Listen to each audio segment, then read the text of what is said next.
Excellent. Well, good morning, everybody, and welcome to today's Performance Audit and Risk Committee. Welcome to everybody in the chambers and those online. We'll start the meeting off with apologies. I note that Councillor McCone is not online. So I'll ask someone to move that we receive him as apology. Moved by Councillor Blacklist, seconded by Mayor Kircher. All those in favour? Aye. Against? Thank you, that's carried. We'll now just move on to the declarations of interest, and can I please have any indication from anybody if they have any that they wish to declare? Nope, thank you. So agenda item 3, confirmation of the previous minutes, and I will open it up to the floor for any comments or feedback. Mr. Chair, I'll move the minutes be confirmed with any amendments as agreed. Excellent. Moved by Councillor Hopkins, seconded by Deputy Mayor Halale. All those in favour? Against? Again, thank you. That's carried. It's very efficient, Councillor Hopkins. And if we move on now to agenda item 4, please, which is the Treasury strategy. And Paul and Amanda, I'll invite you to open up the conversation on this, please. Okay, so this is the Treasury strategy for July, August, September, the first quarter of the new 26 financial year. We propose to carry on the same approach as always in terms of Treasury. We're trying to maximise the returns on our investments and keep our borrowing costs as low as possible. There's a lot of discussion in here about the investments level and borrowings at 30 June, which I propose we discuss further in the financial report that follows. And yeah, I just want to request to carry on the same strategy as previous. Thank you. Any discussion from the floor? I know we've got some echoes going on, but they're all right, Jason? Oh, excellent. Perfect. Thank you. Councillor Hopkins? Yeah, I have a couple of, 4 questions actually, but the first of them relates to the recommendation itself. I'm just wondering if officers could explain B. We look at 1B, liaising with the local government funding agency to ensure council's ability to function and deliver on behalf of its communities is not impeded by lack of funds. Now, I just don't quite understand that. Presumably we can borrow what we want to borrow within our debt ceiling and to the extent that they are willing to lend to us and to others. On what basis do we need to liaise with them, and why is it that there appears to be some anxiety that they may impede our operations by refusing to provide funds? So LGFA is our main lender. We could borrow from a bank if we needed to, but yeah, we principally work with LGFA. They have covenants in place, so it's important that we continue to monitor our compliance within them and communicate that to LGFA. Whenever we need to borrow from LGFA, we speak to them in advance, and it's just appropriate that we continue to liaise with them and keep them aware of our forecast borrowing needs. Thank you. May I ask my other questions, or? Sure, yeah. Okay. Just looking on page 13, is that there's a reference to a Bancorp report on the 29th of June. So that's not today. That's not a misprint. Yeah. Okay. Now, just very quickly then, the next page, I'm just wondering whether we think there's a need to slightly amend the information regarding investments on the basis that what's written may lead to mistaken impressions in the community. If we look at the second bullet point regarding the Kurau Duntroon Irrigation Company, it says, the second sentence says, a new agreement was reached in December 2024, ceasing principal repayments. Now, that could be read to mean that they're not going to have to repay the principal, but in fact, it means that what we've actually done is pause them effectively. So I'm just wondering if that needs to be clarified. Yep, that's probably bad use of words. Yeah, so it's a principal repayment holiday. We don't have a set time of when they will resume, but yeah, ceasing is it's not meant to be definite forever. So yeah, it's just a repayment holiday. On the same page, further down, you tell us that council currently has 1.65 million in the call account, earning 1%.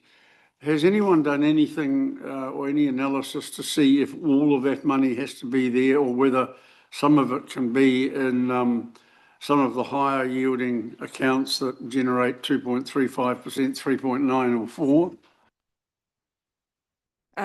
So we have probably for the last 6 months, we have avoided putting money in term deposit or longer investments like that would earn a higher interest rate. And instead we're trying to keep our debt balances down. So that cash was just sitting in that call account very, very short term.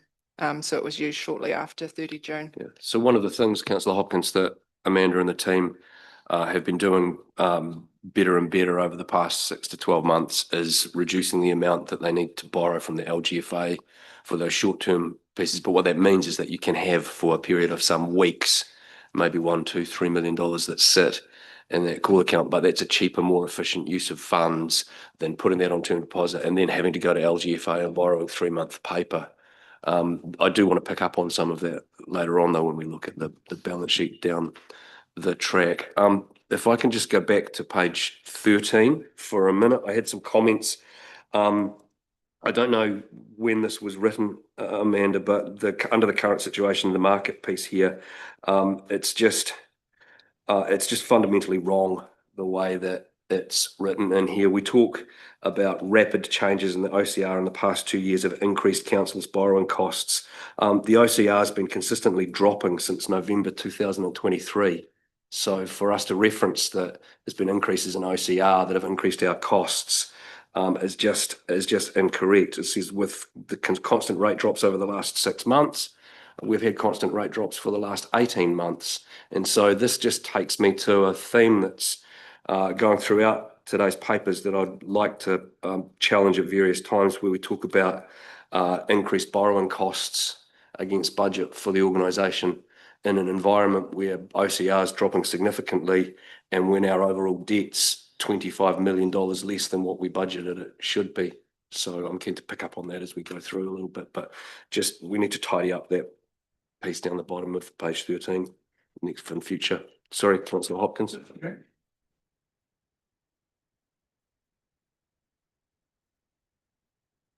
My last 2 questions. I wonder if you could just explain a little bit more for the benefit of those of us who might be a tad perplexed. At the bottom of that page, you talk about capital expenditure continuing with a focus on the 3 most significant outflows. Although all have major third-party funding attached to them, that's this event centre, the Kakanui Bridge and Forest Gallery, council is still required to cover the funding difference between payment to contractors and the arrival of these funds. This bridging finance has an impact on short-term funding requirement. Can you just explain a little bit more about that, and also whether that's something that could and should have been sort of identified at the outset and built into project costs or costs to us through whatever funding sources we might identify? So that's the second to last question. Okay, so this is the funding principally for the event centre. So obviously council has agreed to commit $15 million only. And it was expected it's a 2-year project. So the initial funding would come from the trust, which has received significant amount of donations and sponsorship. And then the second year, which is this year that we've just begun, that's when council would need to borrow down its 15 million. But in reality, the trust is still working on funding. And so we have had to borrow in the 25 financial year, a bit earlier than we expected, meet that shortfall because we still have to pay the contractor. And the trust hasn't been able to meet exactly all of the expenses to date. So we've just had to start to borrow down our 15 mil earlier than we planned to. But it'll all come out in the wash at the end. But yeah, there's just a bit of extra interest costs in 25 that we weren't expecting because we thought we would start borrowing our $15 million share in the second year. So it's timing. And ultimately, that sort of thing can't be predicted at the outset, can it? I mean, if you enter an agreement like this one, where you have an arrangement that says we'll provide this much and you, the trust, will actually secure everything else. There's no way we can say on day one when they will have secured all the money they commit to doing so. I mean, we know they've made a commitment, but we don't know when they'll meet it. Yeah. Yeah, for example, Otago Community Trust has just recently granted another $2 million. Ideally, it would have been great when we started the build and we could meet our costs as they came through. But yeah, it's all to do with timing. And Amanda, some of that borrowing that we talk about there, the bridging borrowing, must be for relatively short periods of time. Because if we look at the LGFA funding that we've got sitting on here, then there's only $7 million maturing between now and the end of 2026. And if we look later on in some of the pages, it talks about the last borrowing for significant projects being 2024. So there must be some shorter term LGFA borrowings that we have to cover those shortfalls that Councillor Hopkins refers to that have since matured that we don't see coming through on the books now. Yeah, we have had a few that have been rolling over like 3 monthly. Yeah, so this has been a tricky year, 2025. Obviously, we had a significant amount of capex, circa 20 mil of capex that we deferred back on the 17th of December. We had the early repayment from Observatory Village that we weren't expecting, 15 million. So that's come off our borrowing. So yeah, we've tried to forecast, but there's significant changes throughout the year. So we've just had tipping over short-term borrowing instead of putting out in the longer term. Thank you. You had one more question, Jim? Yes, I did. Just on the very next page, page 16, future borrowing requirements, forecasts completed for the 2025-34 long-term plan predict that new borrowings of circa 85 mil are required over the 9 years. Note this assumes the exclusion of Three Waters and all water-related debt from 1 July 2027. These estimates are now being reworked based on the council decision regarding local waters done well. What's the current best estimate as to the additional quantum of monies required to be borrowed? Do we have a figure at this stage, even plus or minus 10% guess, presumption? So you'll hear about that further in the waters workshops this afternoon, but we did talk about it last Tuesday, the circa 200 million of water capex that will be added. That's on top of the 85. So it would push the borrowing requirements up to 285,000 more or less. Thank Million. Sorry. I'll take the 285,000 any day. What would she, as the winner of the Tour de France, we say? Yes, there's a lot of extra work to do around our borrowings because obviously we expected to repay the waters related debt in the 28th financial year when waters was potentially going to go to a new CCO. So a lot of our debt was due to roll off in 26, 27 so that we could repay it. So now we will look to extend our debt into the longer term to match our borrowing requirements. We've looked through the workshops and have a greater clarity around what it's looking like. Thank you. Are there any further questions with regard to this agenda item? Councillor Blacklard. Just a question regarding the debt cap and the work we need to do in that space. What role does the Treasury strategy play in that program of work taking place? So the strategy I think will be pretty similar. Like obviously the main themes about keeping borrowing costs low and living within our limits. So yeah, this will all be refreshed as part of that. We'll do a lot of work over probably the next 6 to 12 months to look to get a credit rating and refresh our borrowing limits internally and all those sorts of things. And I expect that when we have a greater understanding of what the magnitude of that debt looks like, that we'll work with Bancorp to make sure that our maturity profiles and our ratios are all, best practice. So I think we'll probably Yeah, need I to think, have a refresh of the policy once we understand the magnitude of the debt more. Yeah, I think it'd be quite handy to have Bancorp potentially attend our next waters workshop next week to talk about the process of getting a credit rating and what that involves and what policies and thresholds we could consider looking at, and then we can get into the detail of that over the next few months. Yeah, so I think the secondary aspect will be, probably more projecting out some of the ratios in the treasury strategy. So there's sort of more awareness of those, at the moment, because we're not close to the limits or any of the boundaries. That really hasn't been something that we've emphasised, but as we get closer to the limit and take that longer term view of we putting the borrow in that sort of wider context of, are we meeting the ratios and how closely are we sitting to them? We also need to be able to, we'll now need to be able to identify any quite lumpy debt that we might have out in the future, because you'll remember that currently the Treasury policy suggests that, like if you were, hedging your mortgage, you hedge a lot at the front end and less out in the further ends. But if you've got a really lumpy investment sitting 3 or 4 years out, you may want to try and seek an exemption to that to be able to hedge some more of that now, just to try and lock in some of that certainty. But I agree, I think having Bancorp along would be a really useful thing, especially around credit ratings and advantages and disadvantages, and also what they're seeing with some of our peers that they look after as well. Any other questions with regard to the Treasury strategy? If not, could I ask for someone to please move that we accept it? Moved by Councillor Hopkins. I thought you were moving there for a minute. No, I'll move the recommendations, Mr. Chair, that are on page 12. Yes. So I'm moving all of them, 1A, B, C, and D. Thank you. And seconded by Deputy Mayor Halale. All those in favour? Against? Thank you. That's carried. And thank you, Amanda and Paul. We'll move now on to agenda item 5, which is the financial report for the last quarter of FY25. Yes, this is the big one for the year. This is the first draft results of our full financial year to 30 June 2025.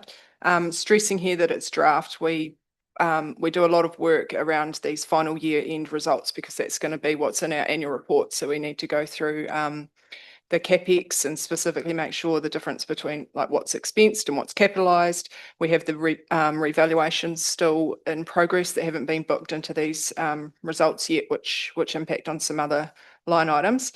But at a high level, the results are pretty much as we've talked about the last probably 3 or 4 months since the Observatory Village repayment in February. Same sort of story.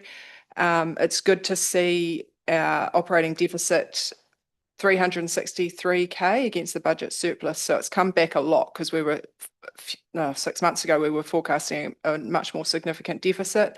That's because of so revenue is behind budget because of some roading projects and things were cancelled, but we did receive a lot of extra grants. For example, the project reclaim extra funds and the significant payment from the event centre recently that came through Otago Community Trust. So that's beefed us up towards the end.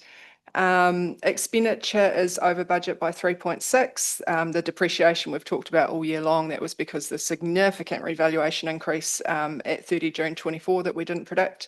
Personnel costs over budget, which we have talked about previously, and there's a lot more detail in this pack about that.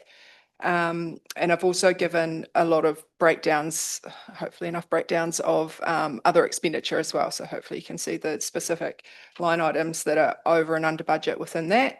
In terms of the balance sheet, basically, as we've talked about for the last few months, Observatory Village has repaid early, meaning our investments are lower than we expected them to be, but that has gone straight off debt. So our debt balance is significantly lower than the 99 million that we forecast at the start of the year. Thank you, and thank you very much for the extra detail that's in here. There's plenty of great little nuggets for us to be able to get into, no doubt. I'm just going to open up with a question that relates to a comment that I made earlier. Can someone please explain why, when our debt is $25 million less than what it was budgeted to be, so 70 odd versus 99, how, and in an interest rate environment where rates are continuing to go down, how can our finance costs be higher than budget? Okay, so I had the same question and I looked at it month by month. I probably should have included that breakdown here because it explained it. So it's all timing. So basically, it's from when the borrowing was undertaken. So in the budget, we had presumed that a significant amount of capex would be happening in these last few months. And so that's when the debt balance would increase significantly. So interest costs were actually lower. But in reality, we borrowed a lot more at the front end of the financial year. So we've had the borrowing costs on that for longer. So if you like, I could send a breakdown by month afterwards to show it's just the difference each month of how much we expected to borrow versus reality. I think that would be useful because I just throughout the paper I struggled to get my head around it, and it makes more sense now that you're saying we ended up borrowing more than we said we were going to, earlier than we said we were going to, and we haven't borrowed the stuff at the very tail end. And so if you look at the timing of it throughout the year, that's right. But it must mean that our budgeted interest rate costs were pretty bloody low. If we've had such a low OCR year and lower borrowings year, kind of feels like we might have undercooked those a little bit, given how low the year's been, and we've still got those rates that are higher than when we said. But it would be good. I think it would be useful to be able to send that around afterwards and understand it better. Yeah, I can do that. Tim, did you have to confirm interest rates are higher than was budgeted as well? Yeah. So I guess what I'm saying there is the budget must have been pretty low because interest rates haven't been particularly high. Tim, did you have a question? I had a number of questions, but I'll happily defer to others to see if they have questions as well. I don't want to be the only person asking them. I think Tim would like to exercise that option. Thank you. Just there's some commentary there about employee entitlements being part of the cause for the increase in wage expenditure, but when we look at the balance sheet, the liabilities listed there around employee entitlements haven't shifted a lot from the budget to the projected year end. So I was just wondering if we could have some explanation around those two not quite marrying up. I can look into that in detail and come back to you. So while we're on the personnel costs pieces, and before we go to the stuff on the next, on some of the latter pages, if I go to the bottom of page 20, talks about net salaries and wages being 177k higher than budgeted. That's actually incorrect. They're 177k less than they were budgeted. If you look at the numbers, salaries were 19.66 versus 19.9, and if you look further down, you see that we end up being 176,000 better off from salaries and wages. So that's the wrong way around. Where it trips us up is around the lack of our ability to capex costs at 1.5, and so the 1.5 minus the 1.7 of benefit, this is 170 of benefit takes us back to 1.3. But if we just talk about the capexing of salaries for a bit because I know Amanda and Paul, one of the things that you had to work hard on for FY26 was to look at where we could capex salaries for that year. And in fact, we've got over $3 million being capex for the FY26 year.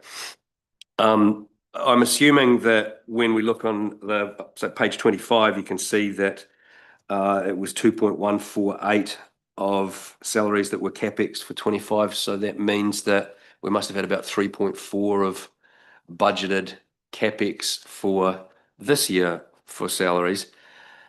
Couple of questions off the back of that.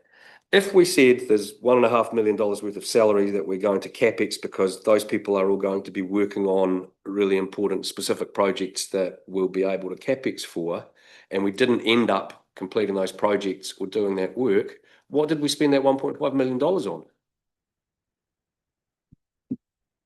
As a first question, and as a follow-up question, if we're budgeting that we're going to be able to capex $3 million worth of salaries this year, and we only managed to capex 1.5, and we're budgeting that we're going to be able to capex $3.5 million worth of salaries for the next financial year, how likely is it that we're not going to be able to complete those either? And how likely is it that right as the year very starts, we're probably going to be 2 million in the hole for those salaries? Thank you. Thank you for the question.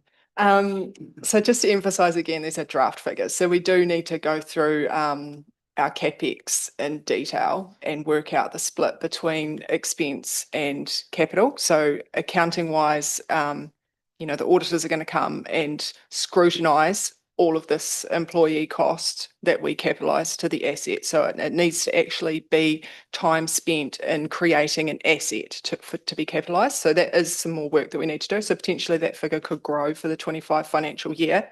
But yes, it is behind where we budgeted. Obviously, the budget is significantly higher than we previously expected, like in previous year's actual results.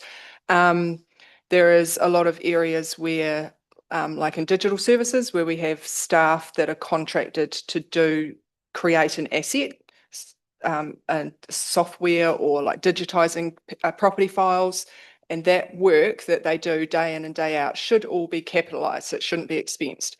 So your first question about what happens to the costs that are no longer capitalized as budgeted, that would become an expense. So it just stays in employee costs and affects our bottom line. So that would be, you can see in capital expenditure, we haven't completed all the capital work that we expected to do. So another example could be the project management office, where the bulk of someone's time, say 50% of someone's time, is expected to be capitalized towards creating a water treatment plant or something. But then that hasn't been completed, it's been deferred. So they might be still working on the tendering stage, or they're still doing their job. It's just not technically allowed to be capitalized yet. Does that answer all your questions? Kinda. I mean, I asked specifically for more detail around personnel costs because I'm pretty interested in them as part of the whole transformation process, and you've provided a great amount of detail in there. So I am going to kind of continue to, drill down on a lot of this as we go forward. And one of the key reasons, I mean, if I look at page 25, page 25 it shows us what salaries and wages have been since 2020. If I do some really rough math on that, that tells me that Waitaki District Council salaries and wages have increased 67% since 2020.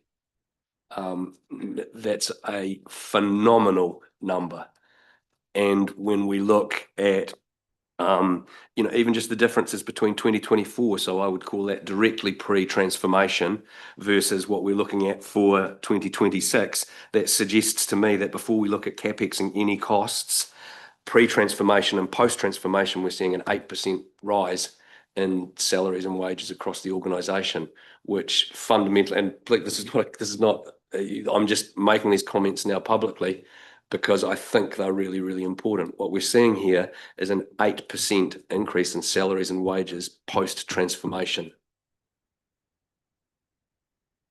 Please tell me if I'm reading that wrong. I guess 2 points to note. I've specifically put the full-time equivalents down the bottom, and the personnel cost per FTE just to outline, so that significant increase in salaries and wages that you note it's not the same amount of staff. So obviously we've got a lot of extra staff. The capital project has increased significantly in that time. So obviously we've hired people to do specific work. In terms of transformation, I think we've spoken a few times. It's going to cost a little bit more in these couple of years until we can get the longer term savings. There's been a significant restructure that has cost more than expected in the 25 financial year, and that is expected to, like, obviously our staff numbers have reduced even from 24. I haven't got 25 and I haven't got 26 final results there yet, but the staff numbers have reduced since 2024, and that is going to create efficiencies in the longer term cost reductions. Yeah, thank you. And this is absolutely not me trying to say something at you, Amanda, or you, Paul. I'm just pointing out observations that I'm seeing in this that I can't not point out. Councillor Hopkins. Yeah, you've zeroed in on something that I was going to ask as well, but okay, so Amanda, thank you very much for the information relating to that. Clearly, there have been some staff reductions because there's 107,000 in redundancy payments identified at some point here. So clearly, some people have left, and those redundancy payments involve that. But what you've just said is that we have fewer people now than we did in 2024, and yet if you look at what's on page 25. That's not the case. Well, sorry, it is. It looks as though the latest figure we have on that page is 2024.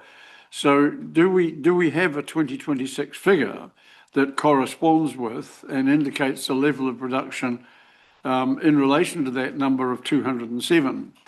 Because what that suggests is that between 2020 and 2024, we employed 40 more people. Now, I accept that there was a massive amount of additional capital work involved in waters and other things like that around that time, which would probably go a very considerable distance to explaining it. But do we have a current number, even if it's a best guess for 2026 relative to that 207? Peter, you've got the mic. I have the mic.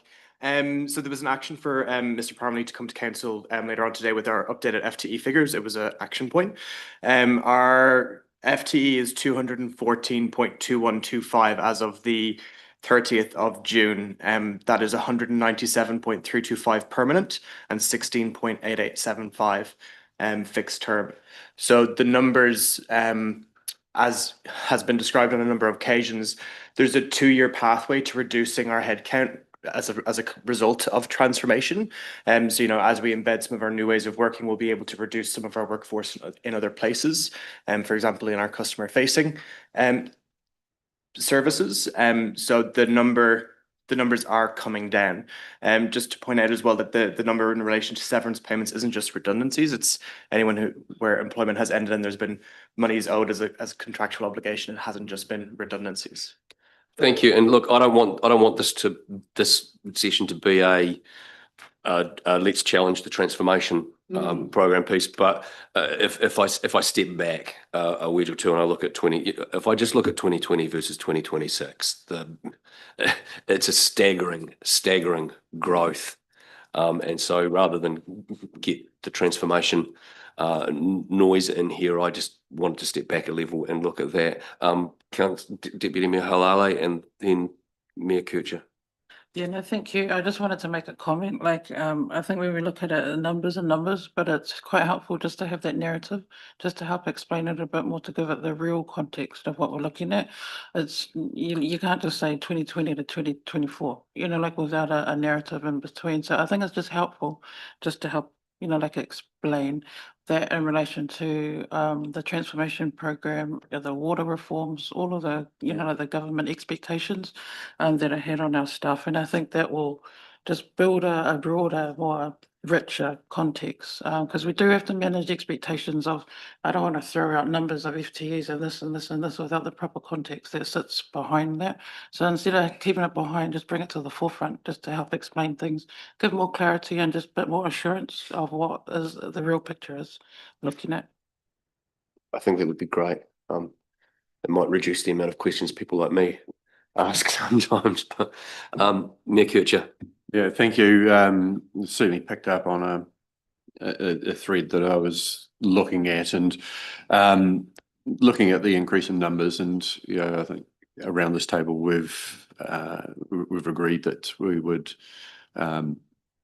be happy to take on FTEs if we're reducing the amount spent on consultants, and I'm sure some of that is in here, but it's good having this piece of the jigsaw puzzle. It gives some insight into how things are going, but it is only one piece, and backing up what Hannah has said, just having the whole picture in front of us would be helpful.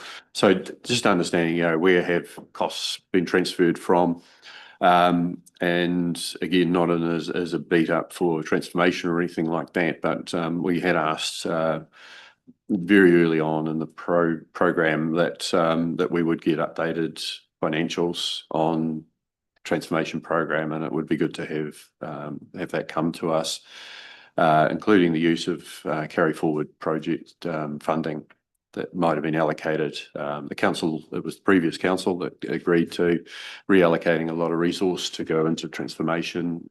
Still support that, but we haven't really had the detailed reporting back to us on what those costs and resources have been over that time. So it would be good, separate to this discussion, but it would be good to have a report come back to the park committee.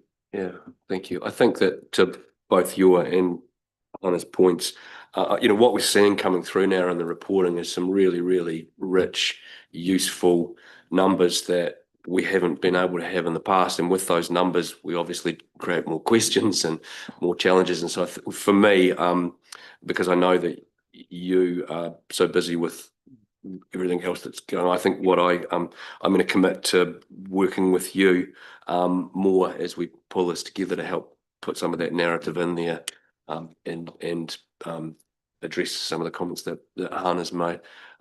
Tim, did you have a question?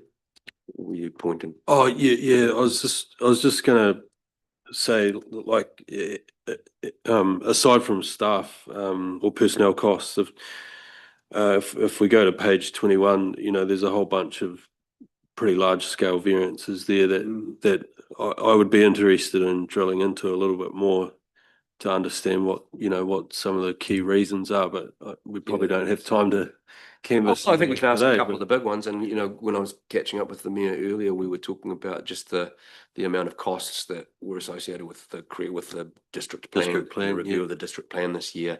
And I'm assuming, Amanda, that some of these down here are directly related to that, such as solicitors' fees. And I mean, what 450,000 over budget contract maintenance? What's that one specifically? So our maintenance budget is always pretty light. So we basically take the prior year and inflate it. So costs are always higher than typically higher than we expect, and then that's where the reactive maintenance goes as well. So we don't actually budget for any reactive maintenance if something doesn't last its theoretical useful life, breaks down earlier, then we just have to fix it. And yeah, so we don't put aside funds for that. Yeah, so that's across the board. And look, and fair, I mean, it looks like a big number, but it's a big number against a big number. So it's sort of like a 7% variance, which is a reasonable reactive risk that you might have to see. But I think to your point, Tim, some of these other ones, and especially like, what did the district plan cost us to? Yeah, I guess I was most interested in, the expenses that don't feature by value, but then feature quite strongly by variance. So, as in value of the overall budget line item in the top, 6 or 8, but then we're seeing you know, in one case there, what's that, like a 300% variance, so. Yeah. Yes, 300% variance in recruitment costs, which I assume are associated with the transformation process that we've been going through. But you've got, you know, solicitors' fees double what the budget would be. And again, I assume that's district plan related. And I just wanted to ask again about the backfill for staff vacancies. Why do we have that line featuring in other expenses and not under personnel costs? Because that would shift that 1.3 to 1.5. Would it not? Is there some reason that it's not included under personnel costs? You can argue it both ways. I guess I feel it sits better with other expenses and being a bit more transparent down separately. Staff costs are staff costs, whereas you pay a bit of a premium. Like it's kind of like consultants. It's for expertise we don't have in-house. So there's extra cost, there's commission to get them on board and all that sort of thing. So I feel it sits better in other expenditure as opposed to your cold hard costs that you pay your staff. But yeah, you can take it with the staff costs, but it would probably cost less if they were employed in-house as opposed to. I always take that number and add it on to personnel costs when I'm doing any of my backyard math, because ultimately we want them. If it's backfill for staff vacancies, it's because we want to be able to employ those people and get them in here. But you know, like we've been struggling with our risk officer for some time now, it's tricky getting some really specific people for really specific roles in the greater Oamaru region. And sorry, just one other, just around the how we capitalise wages. What's the methodology we adopt in and around charging that? Is it consistent across the organisation or at department level? Like, is it based on the skills employed for the various roles in an hourly rate based on that, or a percentage of the project, or is it kind of ad hoc? It's pretty black and white. So it's the cost, the true cost. We don't make a markup. Like it wouldn't be correct to charge a premium and capitalize the asset higher. So it's the true hard cost of employing that person, setting them up with equipment, like the direct overhead costs of holding that staff member. So if that person's full cost wages and you know, desk, all that stuff is 100K, and they spend 25% of the year on the project, 25 grand will get charged across, and that's consistent across all projects. No, it does vary because in some roles it's like it might be 45% of their time on a large project, whereas other people are working across numerous projects, so they'll go more of a timesheet basis to record a better match. So it really depends on the role and the nature of the work. Some of the IS DS projects, it very much is right half of the person's time. So we're not going to bother making them do a detailed time sheet for very little real gain, whereas someone in the PMO might be working on 6, 7, 8 projects at once. So it is more of a requirement to have a bit more detailed time. And if you're time sheeting them, it would just be their hourly cost rather than the sunk costs of the staff member as well. I guess that goes to Tim's question about consistency. So Simon's hourly rate for his salary is $100 an hour.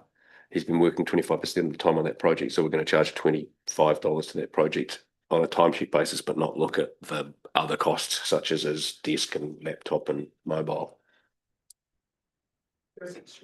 There is extra cost that you put. Is that direct overhead costs, like supplying him a laptop and that's so it's a consistent approach across the board. It's just sometimes it's a full percentage of somebody's being, sometimes it's an hourly charge. Did you have more? But just to clarify, whether it's by timesheet or like an estimate of their use of time, it is based on the value of their role. Yeah. Okay. Thank you, Jim. Yeah, a lot of it.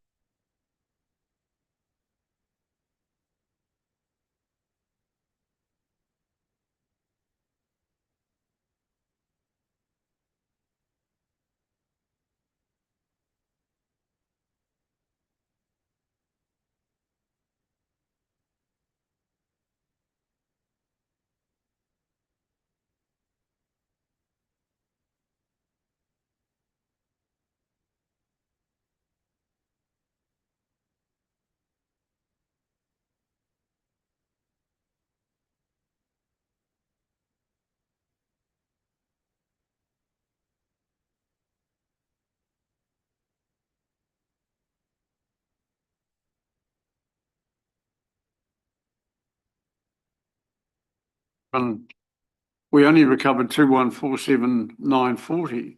Now that just doesn't make sense to me, because I would have thought overheads were one thing that were as inevitable as taxes and death in a sense, and that whatever the overheads were, they would need to be recovered in totality. So I'm just curious if light can be shed on that.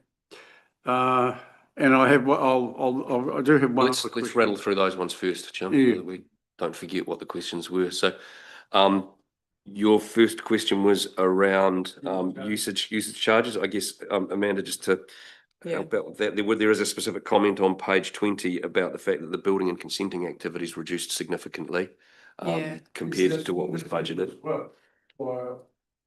Yeah. So if we're having a downturn in the economic climate and that's having an impact on usage charges and building consents, then that Just reflects the market, like the current financial conditions. You know, people aren't spending on extra and we've activities like taken that. that into account for next year's budget as well. I'm assuming we will Yeah, it's a bit flatter. bit flatter. Yeah. Yeah, sorry, I took it that because there was, I think, an identified significant of 500,000, I don't want to go back and look at the number now straight away, because I'm on another page. But I took it that because there was an identified significant reduction in DC and building consent charges, that the reduction in user charges reflected other areas of council activity, like use of the pool, library, etc., which is what I was particularly interested in. But if the view is that the two are related, so be it. They aren't related. They're just all in that one line item. Sorry? They aren't related. They're just all contained in that one line item of user charges. So the Oh, I amount of see. people Okay. paying to use the pool, the opera house, no. any library charges, using parks, all comes into user So the charges. DC line later on is an extrapolation okay, that's fine. Okay. What was your second question? Yeah, just, Overheads. yes. And the volunteer notional thing. The overhead recovery, so that's where we capitalise the staff costs that we spoke about earlier. So our budget was significantly higher than previous years, and there is still some work to do as we go through our all our invoices, all our capital work, and fine tune that for the annual report purposes. We need to make sure that the staff costs have resulted in an asset before they're capitalised. So that figure should grow. But it is pretty consistent. The actual result's pretty consistent with previous years.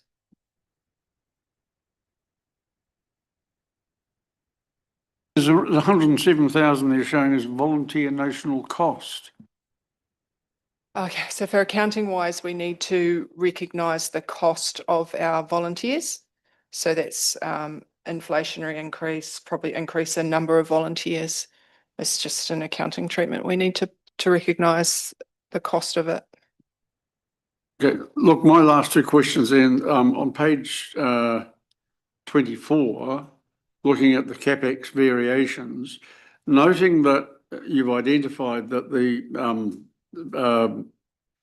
Sports and Event Centre explains the actual projected Parks and Rec figure of 17,673 versus 15,469.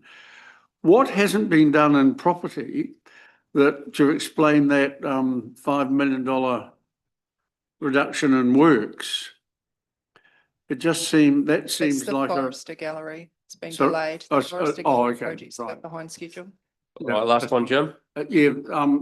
Perhaps the final question then for Peter, Mr. Keegan. Based on the information you gave us before, if somebody comes up to me tomorrow and says, how many people do you have employed in the council now as against 2024? Can I with confidence say in 2024 there were 207 people full-time equivalents, now there are 196?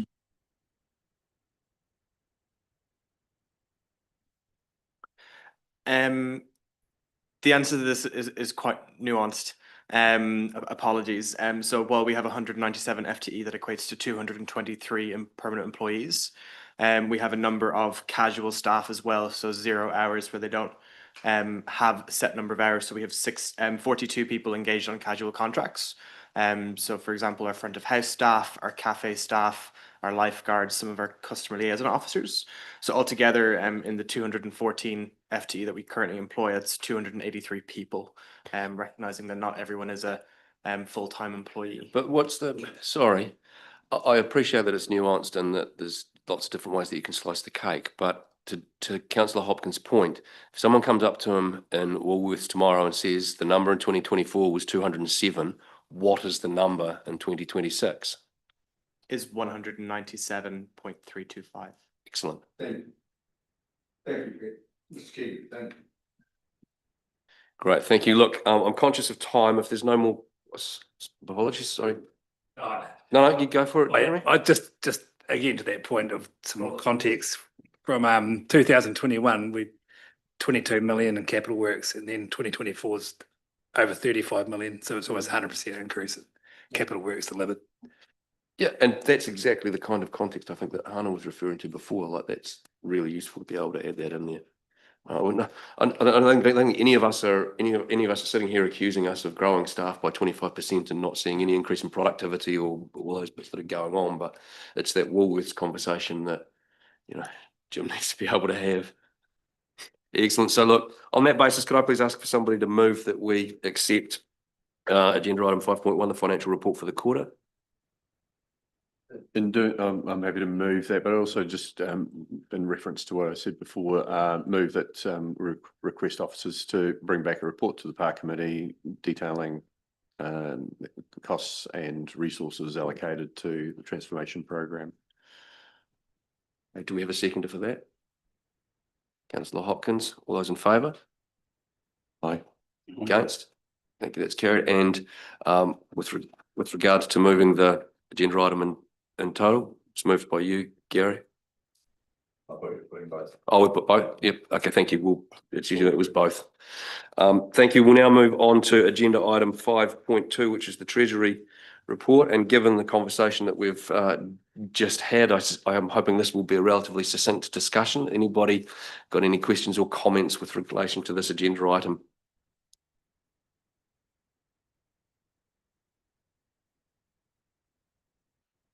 I'll take that as a no. So could I have someone move that we please accept agenda item 5.2? Moved by Councillor Blacklist, seconded by Councillor Ryan. All those in favour? Against? Thank you. That's carried. And again, thank you, Amanda and Paul, for all of the detail that you've put into providing this. And Councillor Hopkins, you'll note the Bancorp attachment is there that you were referring to earlier. So we can now move on to agenda item 5.3, and this is a health and safety update. And I will pass the baton to Mr. Keegan to provide this update. Thank you, Peter. Thank you. This is the last scheduled health and safety update to this committee under the current council.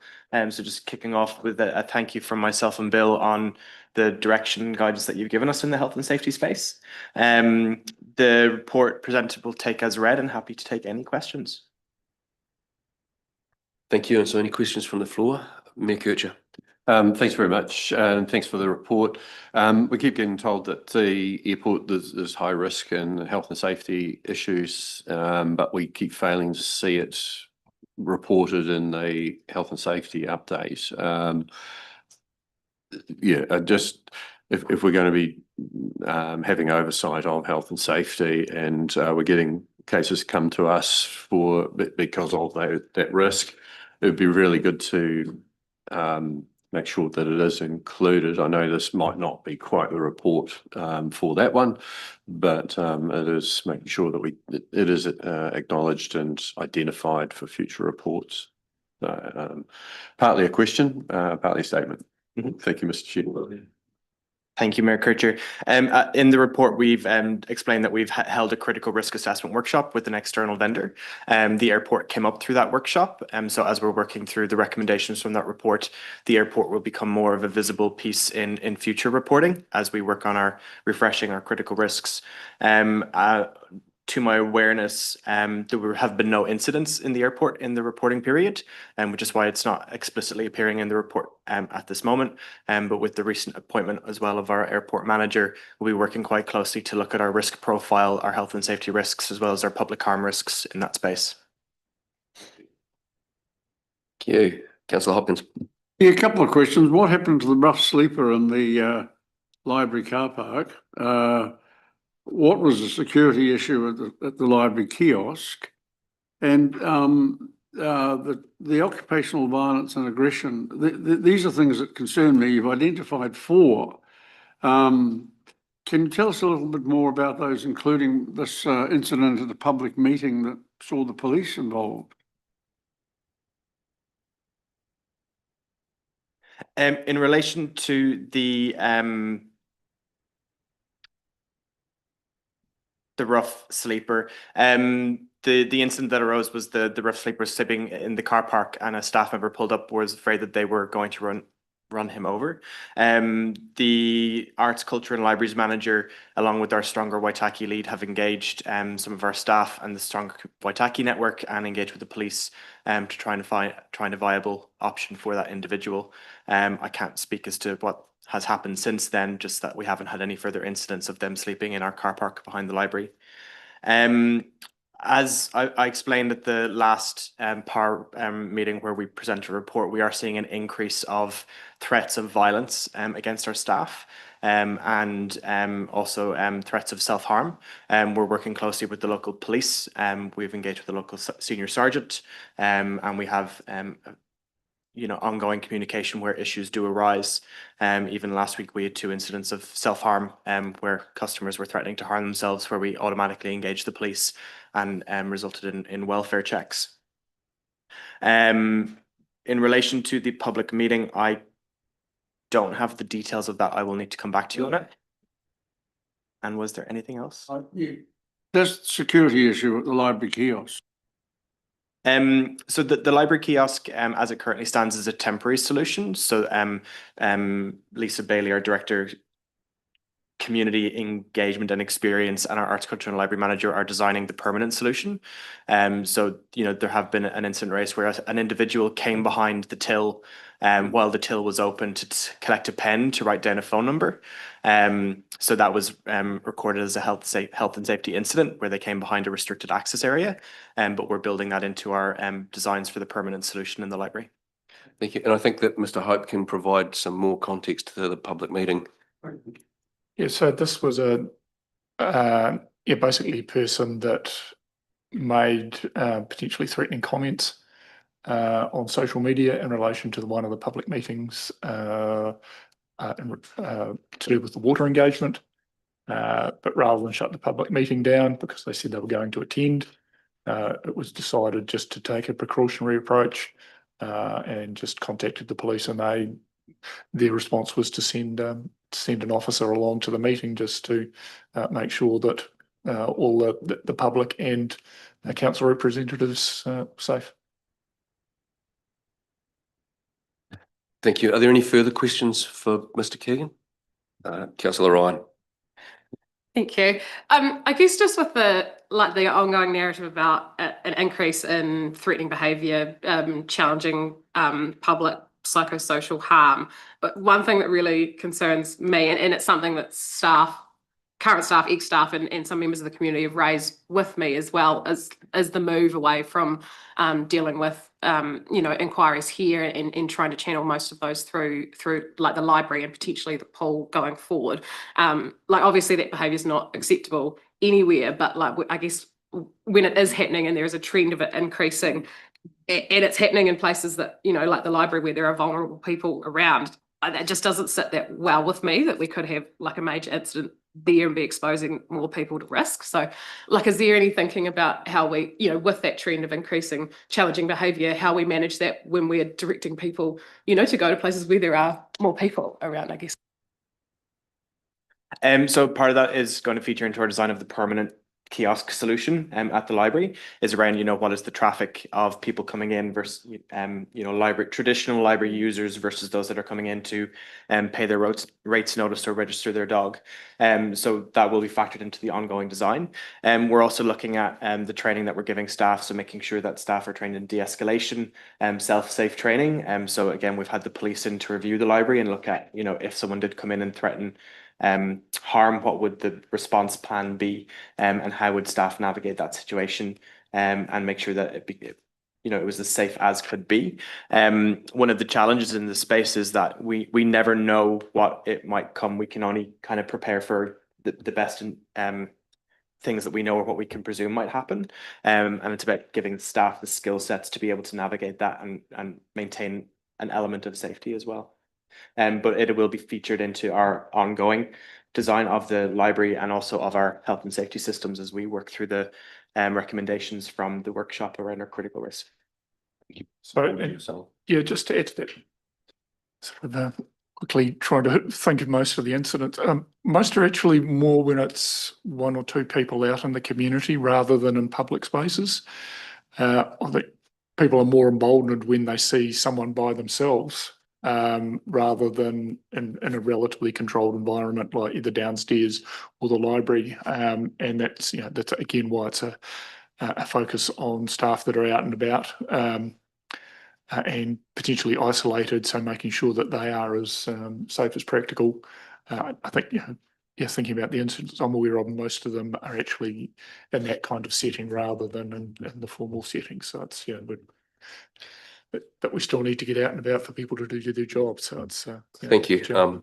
Thank you, Paul. I think sadly, whether you're a nurse or a supermarket worker or a librarian or somebody out there fixing a hole in society, we're seeing more and more people being angry and upset, and it's sad, but I commend everything that we're doing here to try and make it as safe as possible for our people to be able to continue to do their jobs. So thank you.